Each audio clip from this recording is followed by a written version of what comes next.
Hey parents, you're listening to the Project Parenthood podcast. I'm your host, Dr. Nanika Coor, clinical psychologist and respectful parenting therapist. Each week, I'll introduce you to the same respectful parenting practices that I use to help parents repair and deepen connections with their children.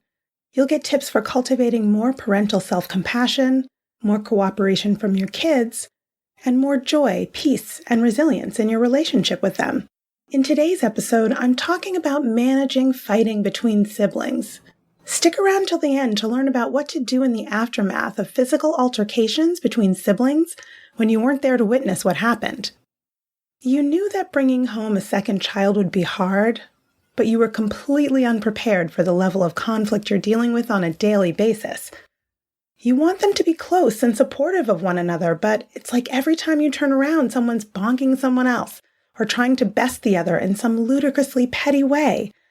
There's constant bickering and name-calling and hurt feelings and crying and whining and complaining.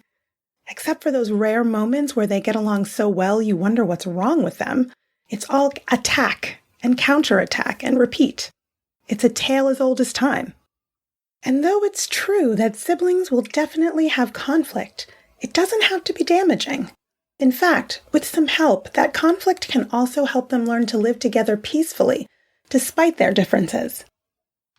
Adele Faber and Elaine Maslish, authors of the book Siblings Without Rivalry, How to Help Your Children Live Together So You Can Live Too, suggest that a sibling relationship, when facilitated by parents who act as guides, rather than referees, is one where even if they don't turn out to be best friends with each other in adulthood, they will at least have learned to be a friend and make a friend.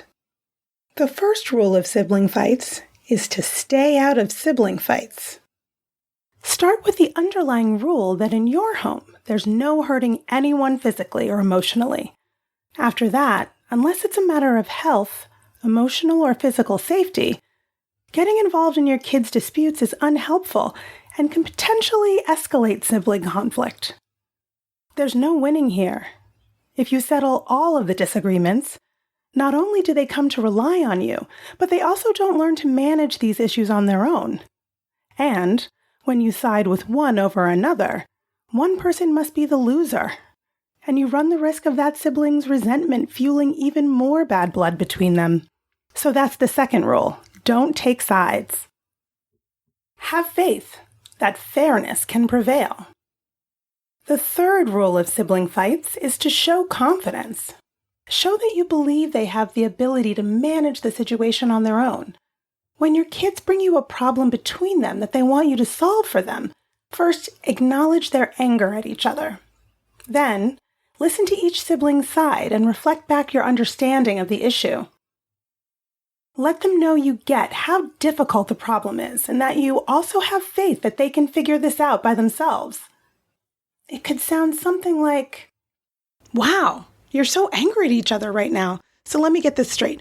Jamie wants the last bagel and Avery is saying that they called it this morning, so they should have it." Siblings, "Yeah, so who should get it?" You. "This is a really tough one, folks. You both want this bagel. I'm sure you can figure out a solution that's fair to both of you." Also you. Walking away. Of course, there will be times when they just absolutely cannot come to a decision. In those cases, make the decision for now, but let them know you don't like having to do that. And ultimately, you all need to sit down later and figure out a solution together. When to intervene in sibling fights. As much as possible, it's ideal to let siblings work out their problems themselves. At the same time, it's also important to be available when they really need help navigating a major breakdown in communication. Faber and Maslish offer a handy rubric for figuring out when to stay out of fights and when to step in.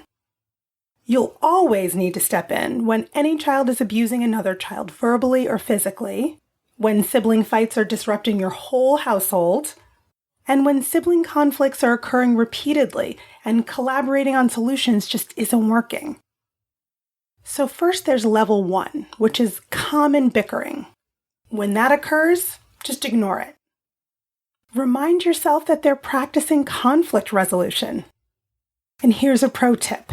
Invest in some earplugs if this really gets to you, this bickering. It really turns down the sensory impact of the developmentally normal loudness of children. Level 2 is heated escalation. At this level, they might need some parental help. So ask them, can you work this out yourselves or do you need some help? If they indicate that help is needed, assist them in framing the issue. Acknowledge each child's feelings, reflect back their perspectives as you understand it, validate how difficult the issue is, and express confidence that they can find a fair solution. Walk away. Level 3, now you're at potentially dangerous conflict. If you're able to block them or stop someone from hitting, also say, "Whoa, you look really angry. I can't let you hit your sister. Instead of hitting, can you tell her how you feel or what you'd like from her?" Or ask them, "Is this a play fight or a real fight?" If it's a play fight, you might say something like, "Carry on." Remember, if someone says stop with their voice, their body, their words, or their face, or isn't having fun anymore, that means you have to stop right away. If it's a real fight, you're at level 4. Level 4 is definite danger. First, describe the scene you see and let the probable emotions involved out loud. "I see 2 angry kids hitting each other." Then set the limit. "I won't let you hurt each other." Separate the children immediately. Kamali, to your room to cool off. Maya, you cool off here in the den. When everyone's calm again, we can talk about this. During a later calm moment, acknowledge each child's feelings and perspective, reflect back your understanding of the issues, and facilitate them collaborating on a fair solution. What can you do after siblings hurt each other? So often you won't be around to see how the conflict occurred. You hear a commotion in the other room, and by the time you get there, one child is crying, and the other child is desperately explaining why the crying child had it coming. You might be incredibly angry with the perpetrating child, but take a deep breath and press pause on that right now. Right now, give the crying child the comfort they need to come back to equilibrium. Once the quote-unquote victim is calm to some extent, return to your other child and let them tell you their side of the conflict. Remember to reflect feelings and add de-escalating statements like, "I see. Tell me more about that," rather than inserting your own judgments and opinions. Challenge yourself. For the next 30 days, focus on rules 1 to 3. Stay out of as many sibling fights as possible, don't take sides, and show confidence that they can work it out together. Let me know how it goes. Remember that no strategies are going to work every time for every kid.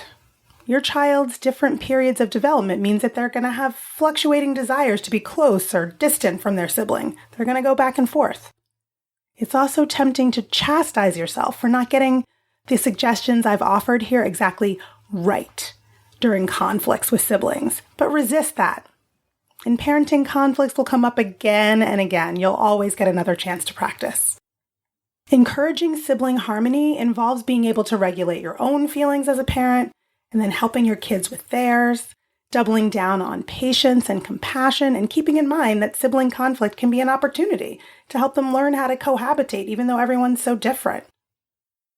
How you're relating with them and teaching them to relate with each other is a gift you can give them that will keep on giving. So try to emotionally divest in the daily ups and downs of your kids' relationship. Stop worrying about them being friends someday, and think about the values you'd like to instill in them that they'll need in any relationship that matters to them. They'll need to be able to listen to another person, respect another person's perspective, and be able to work collaboratively to find solutions to conflicts. Instead of holding out for the time when they're besties, just try to give them the tools they'll need to make a bestie and be one. I hope that's helpful. You can contact me via Instagram at BKParents, that's BKParents, or via my email at parenthood@quickanddirtytips.com. If you're feeling alone in your parenting journey, head to my website at brooklynparenttherapy.com, where you can join my newsletter to learn all about upcoming community parent events. I'm Dr. Nanika Coor. Thanks for listening. I'll catch you next week. Project Parenthood is a quick and dirty tips podcast. Thanks to the team, audio engineer Dan Fireevent, Holly Hutchings, director of podcasts, advertising operations specialist Morgan Christensen, marketing manager Rebecca Sebastian, and thanks also to our contractor, Matt Hoops.